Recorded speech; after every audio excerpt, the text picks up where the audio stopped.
All right, here's a tree that we did last year, and I'm actually really pleased with it. Anybody here last year? Whole new group. Isn't that great? So this tree was a real mess, but we have been pruning it right from the moment it was planted as a bare-rooted plant. I think it's its 3rd year now. And last year it had been neglected because I got my own trees to prune, and it's hard to come and prune these ones when I got my own to do. But last year, what we're looking for is a nice shape that's open to the sky. If you looked above, it's sort of a round open circle for the sun to get in, the wind to get in, but also openings from the side. So if you see here, when I'm finished, I should be able to get in here and pick my fruit. Yeah? None of this business where you're sort of doing all this. There should be nice wide open spaces. So, hold that for me, girls. I'm going to, very quickly, but you'll get an idea what I'm doing first. I'm going to get rid of anything that's pointing into the centre or crossing over into the neighbouring area. This is a plum. I know it's a plum because of the shape and bark. And now this is not a full-on training session, it's just to give you an idea. But if you see any of these that are pointing towards the centre, can anybody see that it's starting to open up in the middle? Yeah? Give me some feedback. It sounds like you've got it. I'll do this one where you're pointing. These are sort of more there than out there. Ultimately, I'm looking for each year of growth. There's the 1st year, 2nd, 3rd. Now we've got 4th. Actually, we've now got 5th year here. That's all I'm leaving there. All right, so I'll just get rid of these. This is a summer prune. You can be more radical in winter.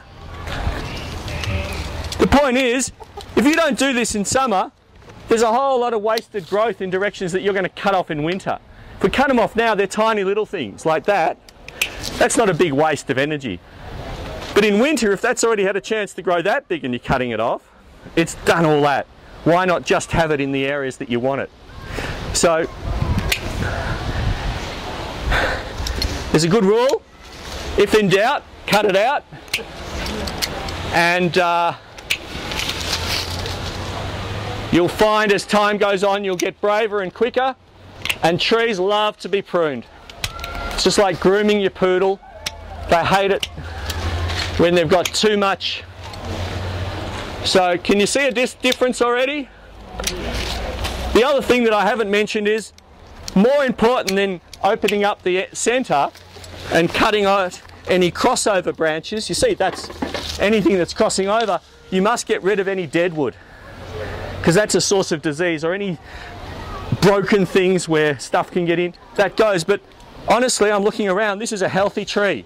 Nobody's gone and got a whippersnipper at the base. I'm sure you've seen that. We haven't got kids racing around here that's sort of climbing off the branches.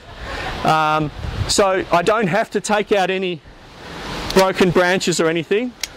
So already we've got a more open tree. And I'm only giving myself 5 minutes to get this tree pruned. All right, so now I've got an open centre. Okay. I'm also going to look for any water shoots, which are, what do you call them? Suckers? There are none, but have you ever noticed below a fruit tree you'll get suckers coming up from the roots? They've got to go. They're no purpose.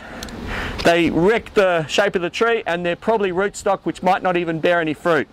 The other thing is, we don't want anything this low down. When you're standing at the tree trying to prune your fruit, you don't want to be stepping over big branches at this height. You know, that's no use for us to grow fruit. Plus in here the chooks will get it.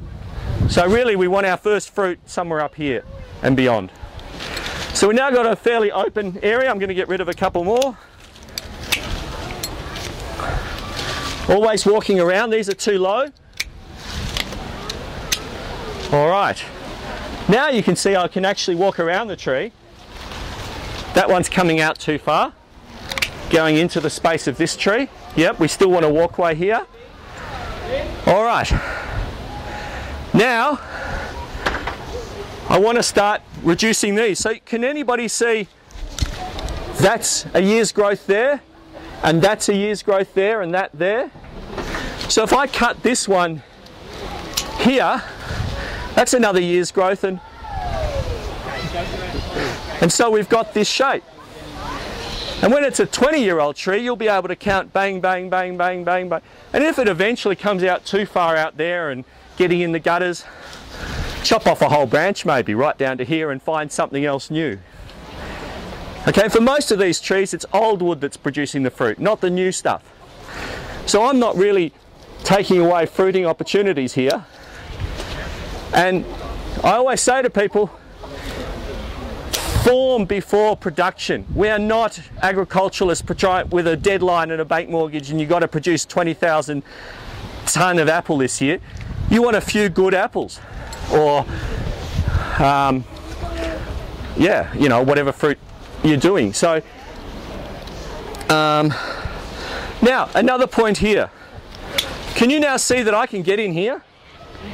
Yeah, and here. I can even put a ladder here when this is big and stand it right up here. Okay, so I haven't finished. Imagine this all the way around, and the highest branch will be this.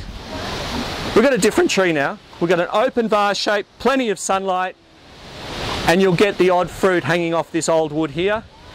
Maybe 30, 40 plums. It's a small tree, but surely that's enough. Yes, in 10 years you'll get several hundred, but you know, what's your hurry?